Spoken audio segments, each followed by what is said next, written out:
Hey guys, welcome to Jerry's Live. Today is episode JL 124, and you may notice we're actually not live. I mean, we're Jerry's Live, but we're not currently live. Today I'm actually in Virginia Beach competing in the Great Dane National with my puppy Ripley. I think there's 500 and something Great Danes that we're going to be competing against, seeing if we can win some points and a little bit of fame at the Great Dane National. So what I've decided to do, and everybody here and Katie was right behind me, grinning Katie over there. We're doing an oil painting from start to finish because kind of one of the real things that's a drawback about doing a live 1 hour show is, as you guys know, I usually can't get an entire work done because we have to talk about the products and field questions, and everybody always wants to see, what it looks like at the end. And sometimes I get a chance to do that, and sometimes my schedule just doesn't allow it. So we decided that since we had a little bit of time ahead of time, that we would do this. We would speed it up so you'll get to see the actual painting from the beginning to the finish. So before we get started in that, I want to show you some of the items that I'm using. I made a very small, simple cart. That's all the things you need to go ahead and start painting. We've got the LUKAS 1862 19-piece deluxe wood box set that actually comes with a palette. So it's got an easel built into it so you can adjust it. It actually comes with a canvas, so you don't have to get the panels that I included. I just put some panels in that are new ones that we've got that I wanted to really give a try, that are bigger so it's easier for you to see for this demo. Got a wood palette. It's got brush cleaner, linseed painting oil, a palette knife, and they include 3 bristle brushes. It also has 1, 2, 3, 4, 5, 6, 7, 8, 9, 10 tubes that are the nice full-size, 60 milliliter tubes, I believe, of oil paint. So you've got a very good selection of colors that are all you really need for just starting out with oil paint. Then what I included with this, everybody knows how much I love the Hamburg brushes because I helped develop those. With those bristle brushes, this gives you kind of a nice workhorse in the middle with a bunch of different sizes and some nice little detail brushes. So it gives you kind of that look and feel of mongoose, kind of in between the really stiff bristle and really soft, refined, like a Kolinsky, that really helps with doing the majority of your painting. Then just some really small little willow charcoal sticks for drawing that underdrawing. You need your little either solvent or linseed oil cup. I'm going to use it for the linseed oil to thin the paint to make it a little bit more brushable. Then we've got these new Soho canvas panels. They've got a core that's not going to warp on you. It's acid-free. It's got a great, nice, bright white finish.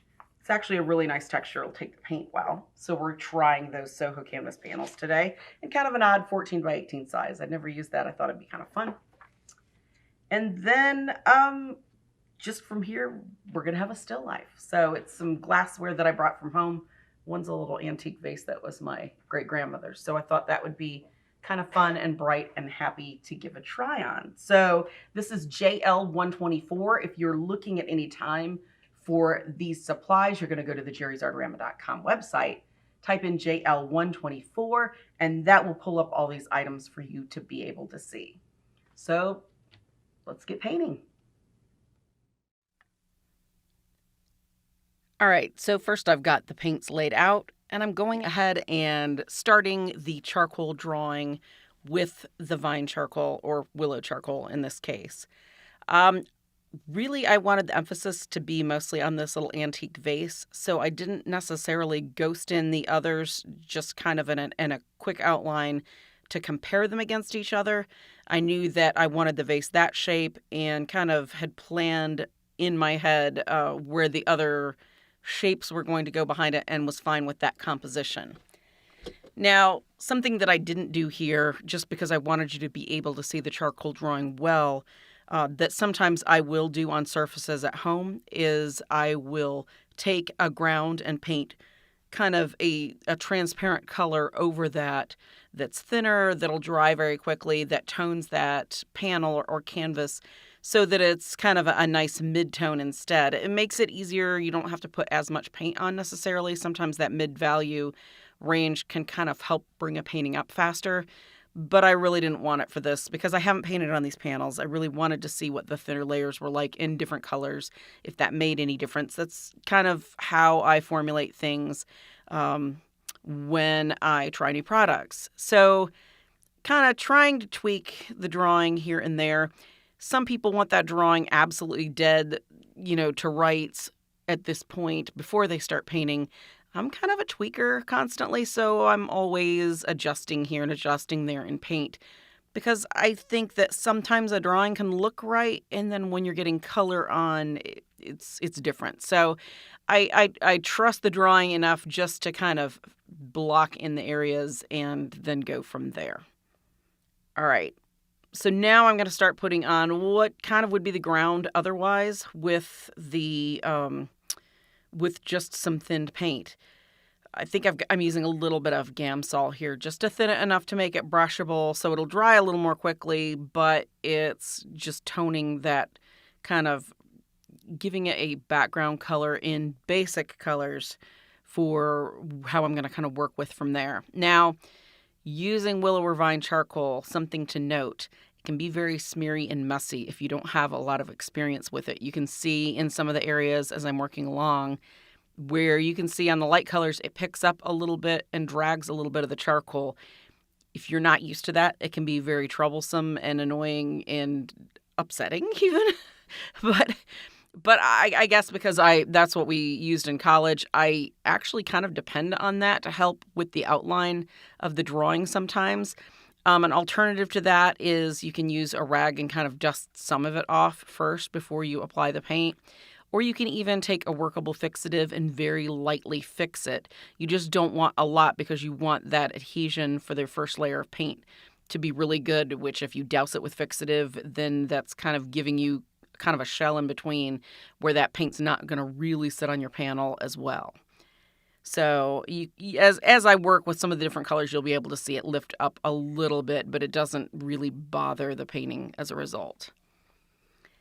So here, just trying to start finding a little bit of kind of the shadow and the shapes. They won't stay those colors. It's just kind of, I will pick neutral colors to kind of go in and pick those shadows out, just to kind of ground the items before I start working on them. So now I'm just kind of starting to work into kind of those edges. You can see some of them being wetted a little bit darker. Now with that canvas reflects light that the items are sitting on and actually appears much lighter than I've got it in the picture. There's a reason for that.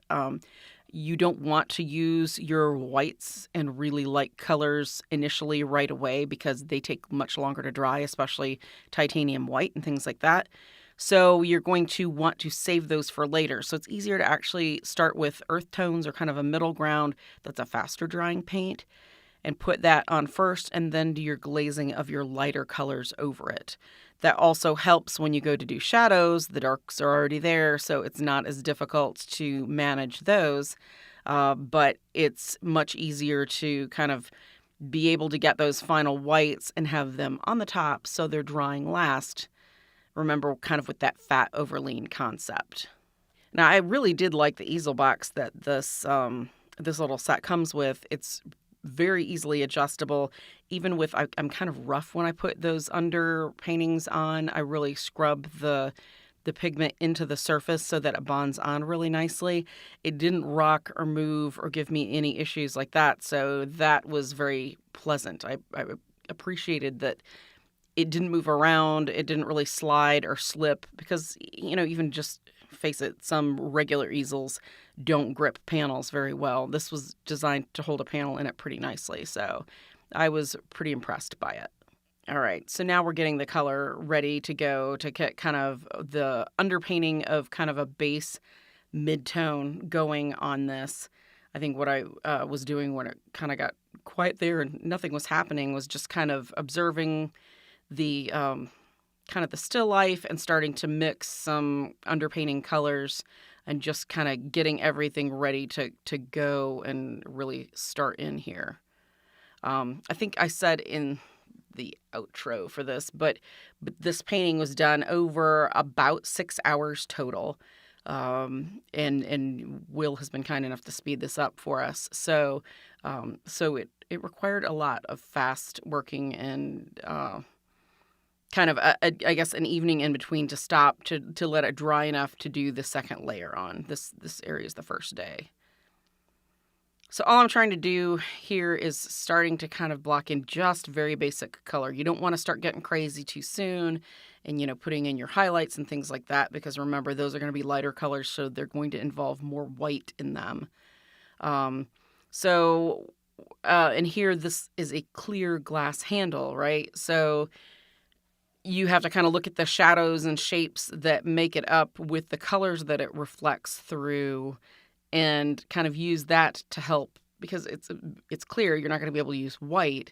And the more you add white to colors, it's going to make them opaque, right? So then it makes them lighter too. So you can't really use that for the handle. So I'm going to have to kind of depend on the clear white of the canvas there.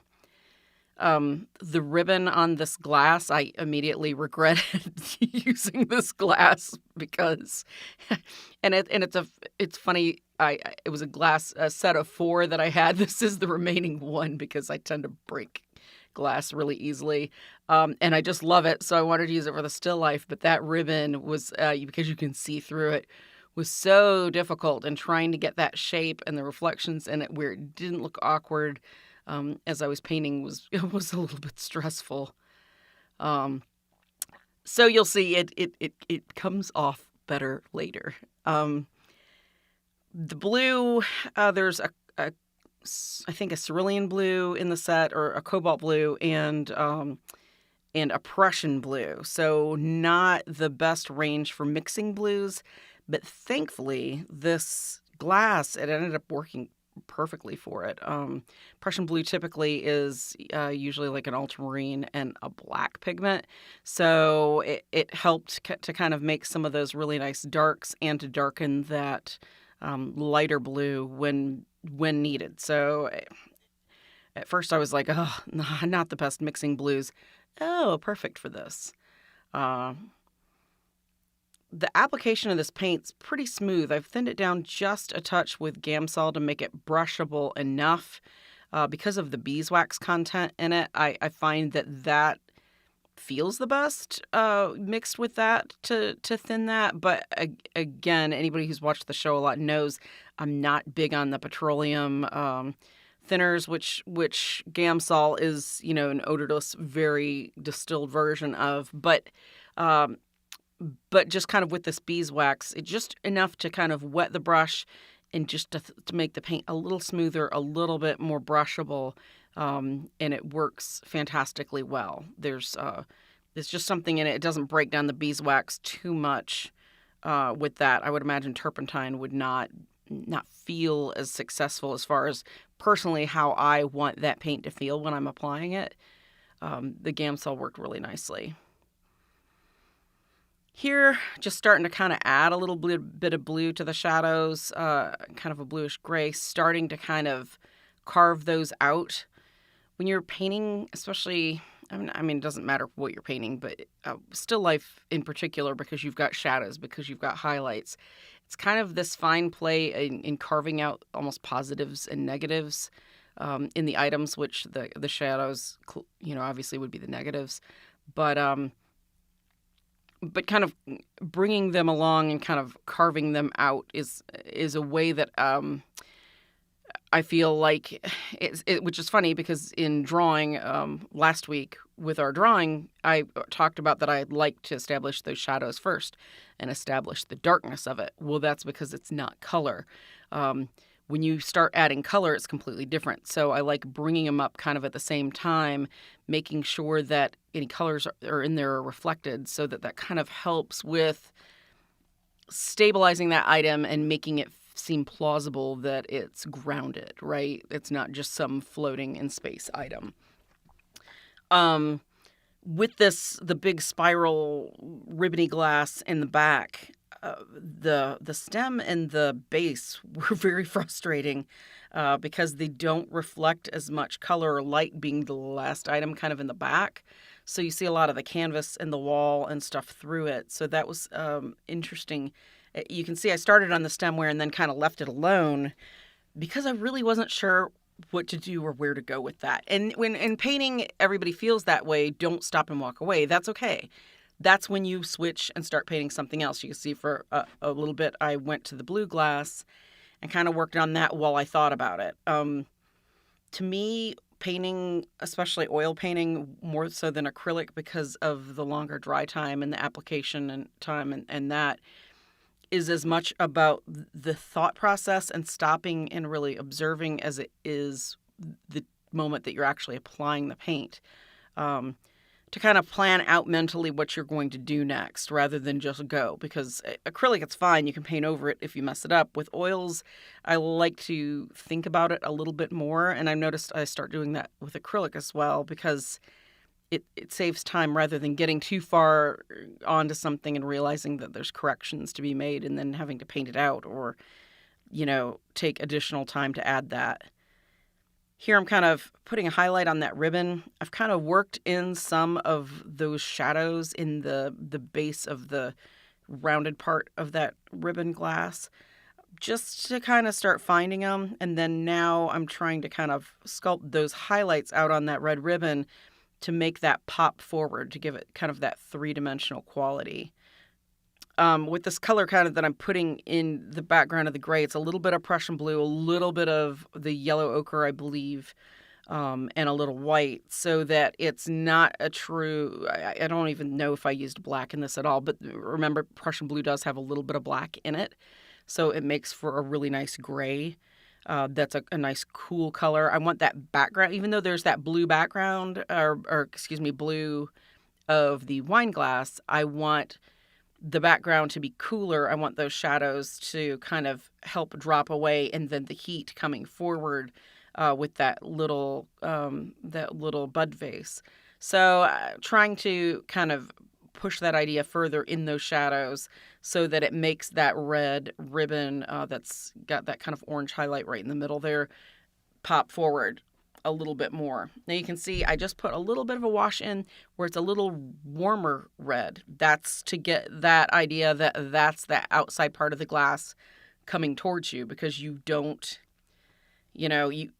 until you start putting highlights on something, it's a trick of the eye otherwise. So making that warmer there is to kind of, so the viewer visually sees that as coming forward, since I've got the warmth, warm colors in the foreground, and then as it goes further back, there's the cooler colors. Now, you can see, still working kind of everywhere all at once, just kind of jumping from one thing to another. I know some people that like to do one object and bring it, up to steam where it's almost completely done or absolutely completely done, and then work on the other ones. But I think sometimes, especially if you're in a timeline crunch, you can tend to forget things and not remember to bring some of the things up together, or just get to a point of where you're just out of time. And then you've got this one thing that's, beautifully rendered, nice, finished, and then other things that, are less successfully so. And so it's just an easier kind of thing for me to bring it all up at the same time. Plus, if you're bringing it all up at the same time, you're getting your values to match easier. We talked about values last week with drawing, but it's the same thing with painting. Just because it's color doesn't make it not any less a value. It's still, your lightest lights of those colors in tints and your darkest darks of those colors in shades. So this is just kind of a way to slowly make sure it's all balancing out. You can see I'm starting to add some little bits of highlights in the glass. Now you can see once in a while, although it's fast, I'm taking a rag and wiping it out, or taking my thumb and wiping it out. It's where I've overpainted something, and luckily you can't hear this because I always make this sound. But the beauty of oil is it doesn't dry right away, right? It's not ink or something like that. You can leave it on there for a little bit and then go back and wipe it out if need be. But I am constantly taking a rag and wiping it out because this is thinner. This isn't impasto where you would need a palette knife or something like that. So, or I'll even take a brush, put it in a little bit of the solvent, blot it out and use that where it's a little wetter to kind of lift that mistake. At this point in this, I was very unhappy with the orange vase. So the bud vase, it wasn't looking three-dimensional. It wasn't looking clear. And I've actually, I think, done one painting of this before when my grandmother gave it to me shortly after college. So it was blah, blah, blah, blah, a long time ago.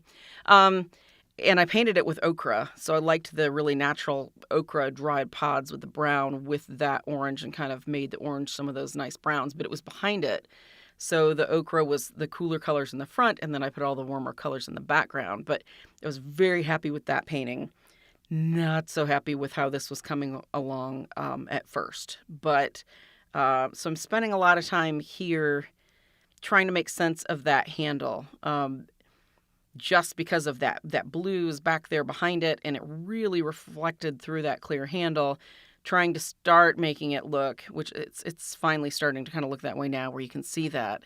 And there's a lot of blue reflecting into that orange. So it's getting those shadows and enough of those reflections in where it reads as kind of that blue color coming forth, but not so much where it starts just looking like painted patches of who knows what on that little bud vase. Now, also, at this point, I was very unhappy with the base of the ribbon glass in the back. You can see that it's kind of tilting funny. Later on, I go to correct that, and I'll try to notice that and point it out. But the back line was messed up on kind of where the stem is. On the right, you can kind of see there. It's too high, and kind of where the glass was is hidden behind the orange, the little bud vase. So I think I trimmed the excess on the left of the base and kind of add a little shadow to suggest it on the right, just to kind of balance that out. Now with these, this is a play of all of these colors, the vermilion in it, the alizarin crimson, all are transparent, right? Which is great, all fine and dandy. But when you're painting a more immediate style painting like this, where you're not doing a bunch of heavy glaze work, where it's going to be built up over, say 6, 10, 12, 14 layers, it's annoying because you can see through it and it leaves that little bit of brush stroke. So right now is where I'm kind of trying to play with how do I put these shadows in where it's more transparent, but it actually is reading as a shadow, and not just kind of a smeary color mess. I'm not, transparent paints are important. I'm not the biggest fan of them. And for this type of thinner painting, sometimes it's a little bit frustrating and stressful. That's why it needed that day to dry, because at this point you can see that there's a lot of paint on there that's thinned, that's going to take a little bit of time to set up before you can kind of keep going over it.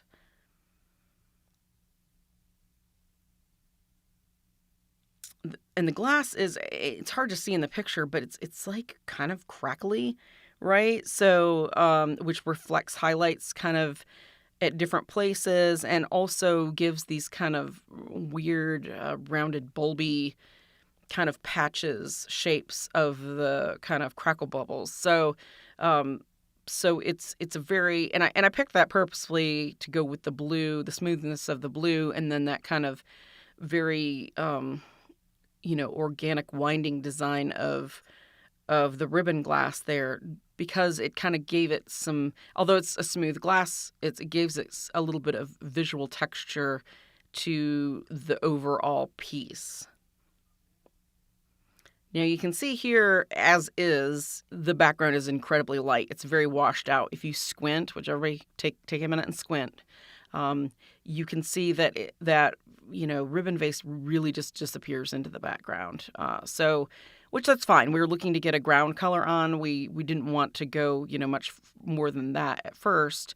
So now I'm taking that Prussian blue, and it's got a little bit of white in it, and probably just a touch of that yellow ochre, because remember, adding a little bit of yellow ochre or even an umber for something dark can take some heat out of that color, which I think the set does not have umber. It's got yellow ochre and burnt sienna, so there wasn't the ability of that umber to kind of help with making some of those darks. So I've just kind of made do with that warmer yellow ochre to kind of temper the color.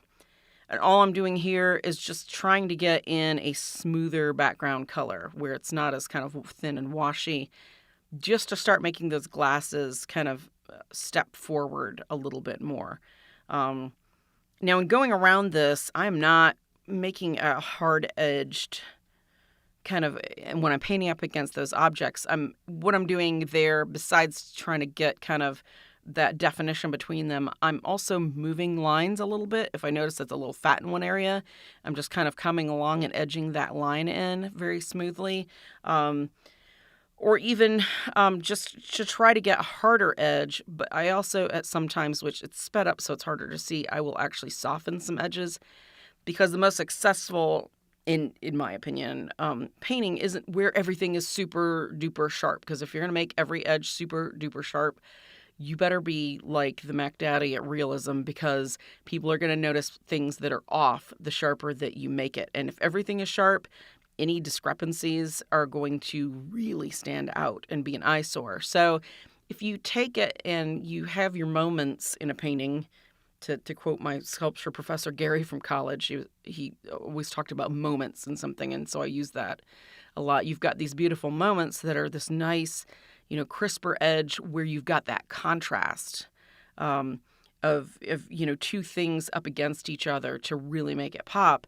And then you've got your softer areas that kind of, where some of that dissolves and flows together, just kind of makes it visually more pleasing and as a work, especially in a painting, and makes it more natural looking. You're able to kind of hide perhaps some of the things otherwise that people would visually notice as indiscrepancies. You can start seeing the power of that blue. I added just a touch of some alizarin crimson and a little bit of white, just to kind of make that kind of really beautiful blue violet there in the base of the blue wine glass. Love that color. That really pops with that with the orange there. So now what I'm doing is coming in and really working on those ribbons and working on the shadows that those ribbons cast, where it throws that little bit of color even though there's not really the color right there. This was the hardest part, I think, in the whole painting, and just trying to kind of get that, the edge to look very cut and ribbony, but soft enough where, the bends and the curves all make sense. Just it was kind of a challenge.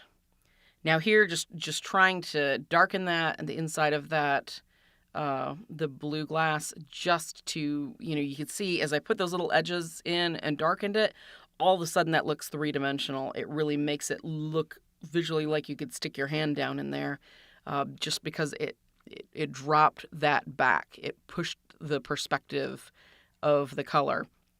And then down at the bottom where I'm working on that base and kind of putting some darks in, that really helps give it that 3D look and make it look that much more reflective. And that's just that Prussian blue with here and there little bits of the crimson, alizarin crimson, and white added in.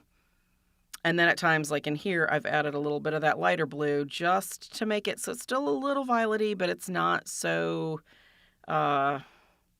it gives enough of a contrast. It's cool and warm blues kind of used together. This part was tricky too. That little bit of that vase that reflects in there. It broke down into geometric shapes, which that was great. But I wanted to, and I think as artists, we always want to make it look just like the other thing. And I had to really stop and go, okay, these are reflected shapes. If you overdo it, that's going to be the focus rather than it just being that kind of natural reflection. So I eased off and just kind of opted for those geometric shapes in there. Now it's back to this dreaded little bud vase. And you can see as highlights and stuff start to get kind of put in here, it's starting to look more round. That little bit of the kind of lighter yellow highlights there, and that's very light yellow with some white. That's not white. Just kind of help start to round that out that little bit, and then I've put in that very kind of yellow reflection from the light down up under the bottom. That also helps to kind of, when we talked about the cast shadow, it's different when it's lit from inside like that. It's basically a cast light from kind of coming in and through that actual little vase itself. And now you'll notice I am adding a little bit of, it's almost white. It's just a very super light orange and yellow value to put in with kind of those edges on the lip of that little bud vase. And then now I'm kind of coming back in with kind of some whites and very light grays, trying to kind of define a little bit more the highlights in that ribbon glass.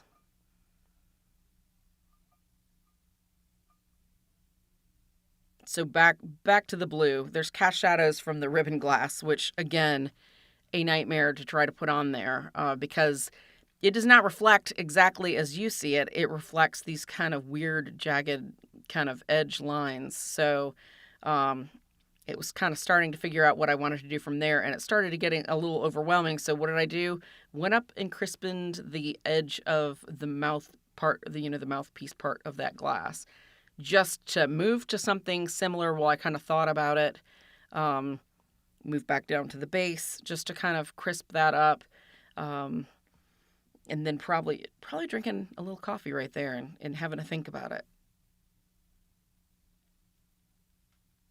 So at this point in that ribbon glass, that kind of, Payne's gray looking shadow was just too harsh. So I'm going back in and really starting to focus on those little bits of shadow, trying to soften them and make them look natural while still reflect as a shadow.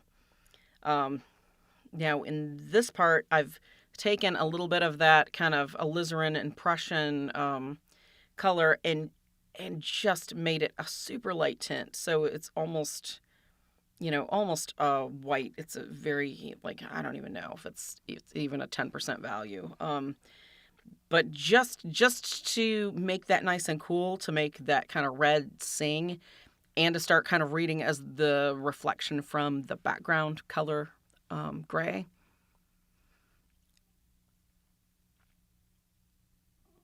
So at this point, in looking at it here, I can see which keep in mind that the easel box is skewed just a little towards me, right? You're not getting the straight on view. So these are angled a little bit more. The view is skewed of the drawing, but there's some areas of the bud vase and then that base of the regular big glass where there's going to be some corrections made, where I could see that my drawing, my underdrawing was off on those. And I'll kind of go back in and kind of cut and correct those just a slight bit. Now, ideally, I love the gray background, but if you really want, more reflected light and really want that ribbon glass in the back to be lighter, you could put a piece of white foam core behind this and have it light more directly on them. In the studio, because of the LED lights, finding a light source is nutty. And if you take something and actually put it on like a scene like this, and you've got the light shining down through it, you're still then also going to get all these little multitude of crazy cast shadows from everywhere else because of those LEDs all around. There are these probably, I don't even know, 12 by 12 or 14 by 14 inch boxes just littered with tiny little LED lights that are super incredibly bright. That being said, it's where this was, one light in particular was on it, so that's why I opted to stick with that as opposed to bringing in a different light source and not having any control over where that would be. Plus, just the fact that I could block your view of it or my view. There wasn't a lot of place to put it. But if you wanted, doing this at home, doing this in your own studio, if you wanted to really get a crisper look to those and it really the focus to be more on those three items and less on kind of the canvas underneath or that gray background, you could build a base of a foam core and then put two pieces for sides and a corner where you get that nice reflected kind of whiteness of that coming up from the foam core, and that would help kind of you not have to worry about some of these kind of weird colored shadows that I've got. Right there just a minute ago, you could see I started kind of edging that the base of the glass just to work on fixing it a little bit. Then I got really scared and it was like, I need to think about this for a minute. So I stopped and I moved on. So, and as an artist, really, it's smart to do that. A lot of people just stop. They just stop. Sometimes you think too much. You can kind of subconsciously work through these kind of problems in your head if you just continue on to another part, but you're kind of cognizant and always looking back at that one little problem area and going, what am I going to do with that? Now I'm really getting into I want that background to be even a little bit darker. I've got kind of an idea of what I want with it. And I really want that. You can see just outlining that little ribbon glass, just that little bit, all of a sudden really made it stand out. All right, so these shadows, with making that darker than that actual background, again, we discussed this last week with the drawing class, artistic license. These colors don't have to be the colors they are. You could make the blue vase or the blue glass, green. You could make it whatever you want, but kind of playing with that background color really starts, and the value of it especially.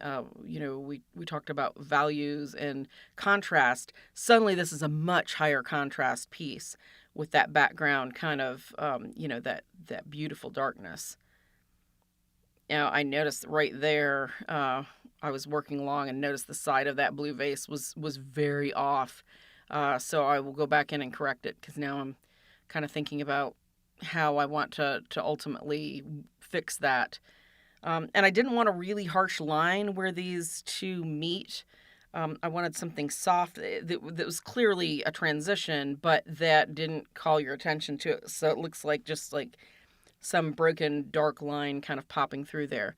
Now you can see right there, I'm carrying a little bit of that color from the background, even though it's not really in the shadow of those items, in to further ground them, because that's going to make the viewer kind of identify them as shadows, right? So it's just pulling that same color and softening it a little with a little bit of white and kind of tacking that in there. Now you can see in the shadows of the little bud vase, I've put some yellow, I've put a little bit of kind of pink, there's some ochre. Cast shadows are not the same color and the same intensity of your actual item, even if it's glass. Unless it's a light on it that's just so bright shining through, it's still going to be somewhat softened from that, that really intense full color. So in softening those even more, it makes it read as a softer shadow.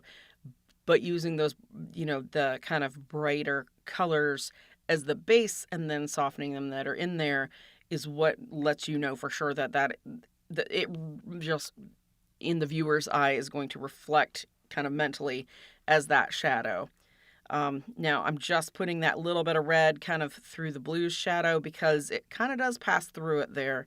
It's very hard to see on the actual thing itself, but I just played it up because I thought that would be kind of a neat way to kind of lead the eye in and through that blue.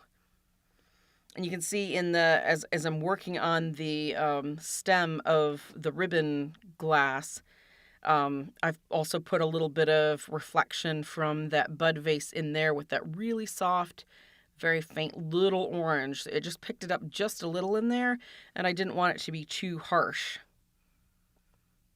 Now I'm working on trying to address that line of that um, kind of that base. I've pulled it in with a little bit of a lighter line.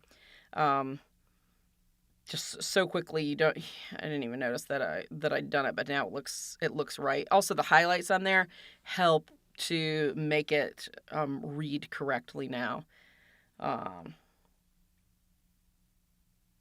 and then it's just on to some of these tricky little reflections that are in that ribbon vase, which it's overwhelming, and it's very easy to be like, I'm not even sure what to do with this. What you need to do with an object like this that has these, these many colors and shapes and all that is read it as shapes. Don't read it the overall outline as the entire item, right? Then really I want you to look at the shadows themselves and read them as shapes, as either organic or very geometric forms, that then you're just adding those together, and it's kind of that amalgamous combination of all of them that are going to read as your item, and that helps you not have the same anxiety over it. Because you're going, okay, I don't have to think of this as this, glass. I'm going to think of it as these shapes. Um, and then it's just going to become that on its own. And you can see I just trimmed out that little bit of the glass on the lower right-hand side of the ribbon glass for the actual, glass part of it with an edge. It was a little off. So I just kind of fixed it and enhance the edge a little bit with a little bit darker value, just slightly touched in there. I didn't go back around and outline everything because then it would have looked like an outline. I just wanted kind of that nuance tucked in there for that contrast. Now it's just kind of dealing with how do I see I'm right over there, that little bit. I'm trying to kind of suggest that base of the glass over there without actually painting it in, so that it just reads as that you assume it's there without necessarily having to see that edge, since I couldn't see that edge, which kind of helps level the rest of it out. Now I'm just enhancing some of those shadows, making them kind of a little bit more color pop, kind of so that reflected color is kind of continuing through the piece itself. Now if you squint, look at it now and you really squint at the piece, you can see more values in it. The clear glass is harder. I could have gone back and darkened some in there, but because I did not have a true dark background like that, I was really afraid to do that for fear of kind of losing some of the control of it, because I'd be manufacturing darker colors away. If I wanted darker colors to really tell with the wine glass, I could just set, a piece of paper with even a watercolor wash or something that's that color behind it and see what it does with it, only on that, item, if you wanted. Just to kind of develop those shadows further if it bothered you like that, which it didn't really bother me. I kind of like it like that. It makes the glass kind of glow so each of them is kind of doing their own little bit of glowing there. So I kind of left it as is. Again, I'm kind of tweaking that line in the back. I did not want it to be hard, but now going back in and making the lights lighter for that canvas. It was all too much the same value. So trying to lighten that up so that it kind of appears that the brightness is there, and then it's kind of going back into that dark. Ideally, the white was still too wet to really do a whole lot with once this piece was done as far as the show was concerned. I would want to go back in and develop that value even further. Not quite as light as the base of the ribbon glass there, or the handle of the, clearly the handle of the bud vase. But I would like it to be a little bit lighter than kind of how I left it.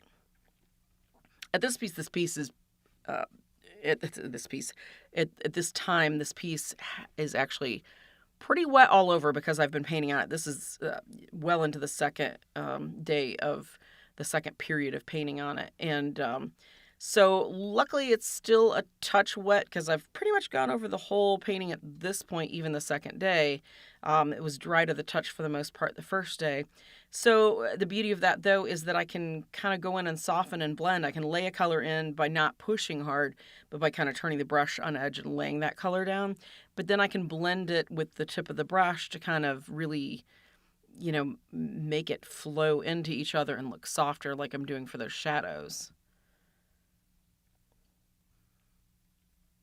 Again, cool colors in the background for the shadows, so to the back of the painting, so that it really makes those drop away subconsciously for that viewer.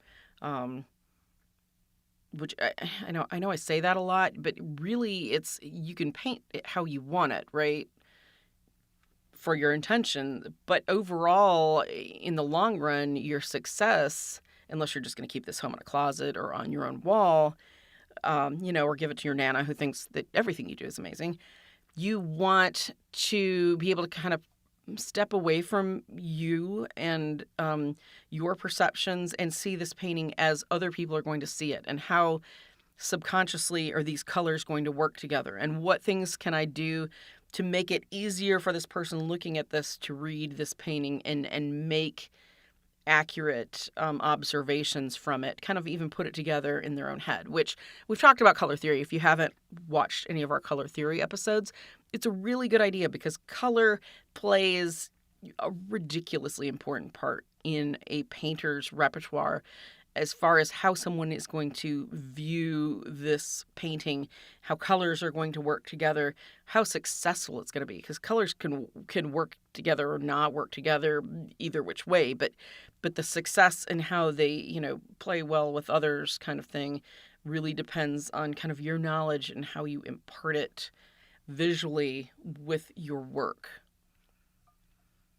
You see, I'm really bringing up the highlights to that glass looked very flat, but suddenly those little touches of light kind of interspersed here and there are really bringing that base out where it looks very round. It looks like you kind of reach in and pick it up from those reflections. That little edge was getting too dark. I somewhat manufactured that highlight there just to make it a little bit more 3D from having painted some kind of clear items before and watching other people paint them. I like to kind of learn from observation from somebody else, and that little bit of kind of highlight further in to kind of round it out and make sense of that lip, the depth of that, the base of it, how it stands. So it's just not flat looking. It actually lifts it up with that little bit of a highlight. You can see the depth of that glass on the base. Now it's just kind of tweaking some of these highlights, trying to make sense of the color without losing kind of the blue of that stemware, which I just love that, who wants boring, wine glasses? You need stuff that pops, that's, happy. Typical artist, right?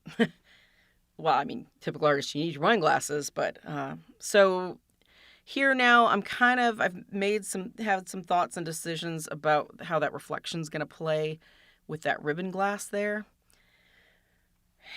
And this is kind of the little area that pulls this piece together, because before those two kind of were sitting separate entities in the back kind of the painting, just minding their own business. So putting some of these highlights together, where that ribbon glass is actually affecting the look of the blue glass, kind of makes sense in that you see it's there. It's relating with those other objects now. Now I'm just kind of, this handle was like kind of the one last thing that just bugged me. So now it's just kind of trying to make that pop more forward in front of that blue glass there. And this image is just that little bit skewed. You can see where kind of up in the upper top part of that handle, I darkened it more with Prussian blue. It wasn't that dark in the actual item itself, but it wasn't reading right as far as the kind of reflection back from the glass to me in how I was perceiving it. So I decided to try that darker part and kind of, I like how that obviously drops. You can see that curve that drops back more kind of into that blue glass. It gives that, like I was saying, besides the little bit of kind of blue shadows that look a little bit greenish in that bud vase, that handle having that blue in it then gives it a relation to that blue glass. The same with the cast light off the bud vase into the stem of the ribbon glass. That little bit of orange in there, that reflection resonates where it identifies it with that front item. The same with the ribbon glass reflection in that blue.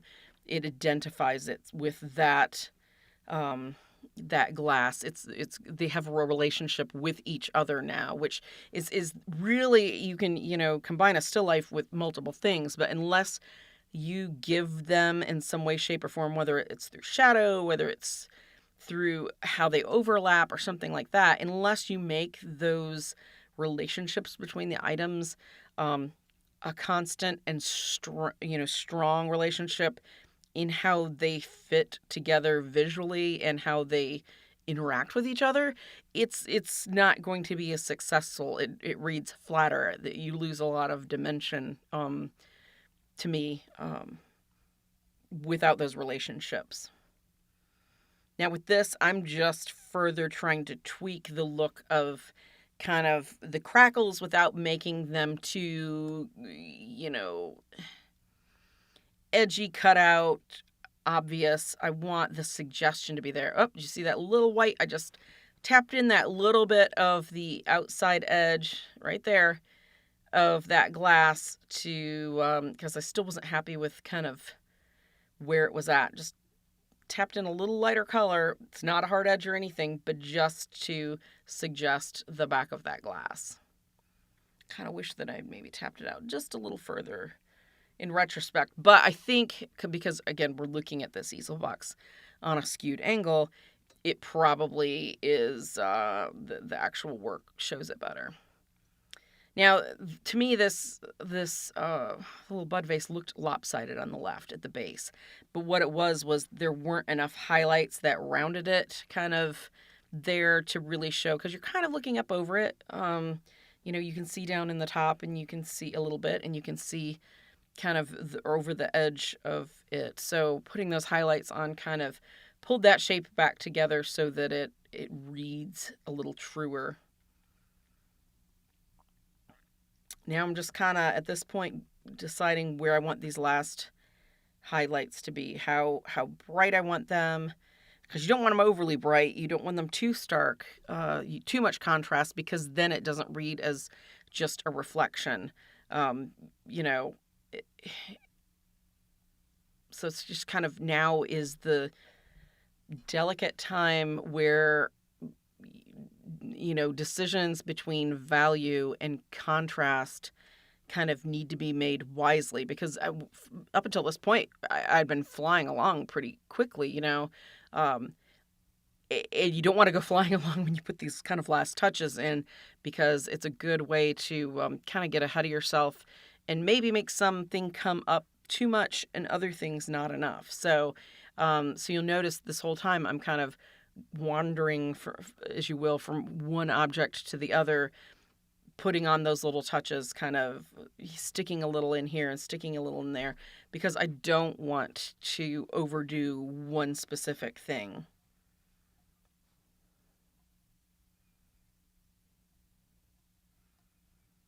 It's funny that red doesn't make sense there, but it is a reflection in the actual handle itself. There we go. Putting that little bit darker value with that alizarin kind of right on the edge. It's not an outline, but it's kind of where that shadow starts in the glass itself. That just suddenly made that look like the right thickness. It looked too wide at the base before. So it's just kind of that nuance. Sometimes a painting is as much the dance of nuances that end up working together as a whole as it is, the actual description of the subject matter. So now not gonna lie, I'm just nitpicking the handle at this point because it's just like I want it to be so dead to rights because it's a very obvious, and it's the one kind of big shape that besides those ribbons, you really see, you really look at. So I'm trying to make sure that that's reading perfectly. Just if you watch the show, you know that that's just how I am about stuff. I didn't like how bright that highlight was, so I toned it down. It was just a little too much. Kind of along the bottom there. All right, so you can see I'm clearly I'm good with that now because I'm putting these little last bits of the brightest highlight on. Some of it's white, some of it is very, lightly tinted.